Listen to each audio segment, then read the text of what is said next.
রাধে রাধে। আজকের আপনাদের সঙ্গে এমন একটা ভিডিও শেয়ার করছি যেটা খুবই আপনাদেরও ভালো লাগবে আর আমারও কাছে খুব স্পেশাল ছিল, কারণ আমাদের গোপাল সোনাকে নিয়ে সরস্বতী পূজা উপলক্ষে ভিডিওটা করা। তার সাথে সাথে আমি এই প্রথমবার আমার শ্বশুর মশাইয়ের সঙ্গে আমার কানাই সোনাকে নিয়ে আর প্রভুর সাথে প্রথম নাম কীর্তন দলে বেরিয়েছিলাম পাড়াতে। তো চলুন ভিডিওটা শেয়ার করছি, চলুন। তো আমাদের সকালে শুরু হয়েছে যে সোনাকে যেমন নিত্য সেবা করানো হয়, তারপরে এটাও একটা স্পেশাল গিফট। আমি সরস্বতী পুজো উপলক্ষে আমাদের কানাই সোনাকে পরাবো বলে, যেহেতু বসন্ত উৎসব শুরু হয়ে যাচ্ছে, সেই জন্যই হলুদ কালারের সোয়েটারটা বানিয়েছি। সোনাকে নতুন কালার সোয়েটার পরানো হয়েছে, এটা আমি নিজে হাতে চেষ্টা করেছি, বানিয়েছি। আমার সোনাকে কেমন লাগছে অবশ্যই কমেন্ট করে কিন্তু জানাবেন যে কেমন হয়েছে সোয়েটারটা। তারপর রান্নাঘরে চলে এসেছি, রান্নাবান্না কমপ্লিট করেছি। কমপ্লিট করার পর আমাদের গোপাল সোনাকে ভোগ লাগিয়েছি। এখানে পনিরের রসা করেছি, ভাজাভুজি করেছি, লাবড়া করেছি, করে গোপাল সোনাকে ভোগ লাগানো হয়ে গেছে। 12:30টার মধ্যে সমস্ত কিছু গুছিয়ে নিয়েছি, যেহেতু আমাদেরকে বেরোতে হবে 4টের মধ্যে।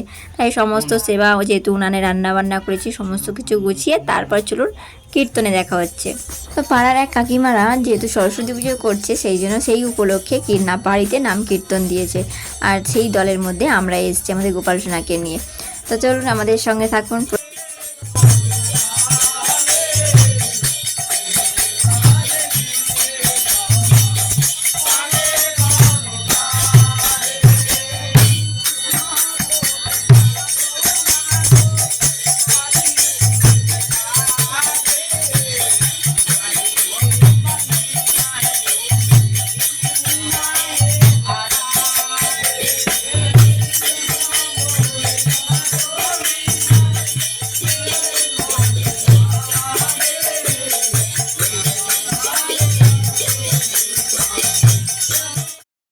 কীর্তনের শেষে হয়েছে আরতি, আরতি নিত্য কীর্তন হয়েছে, সেগুলো শ্যুট করতে পারিনি।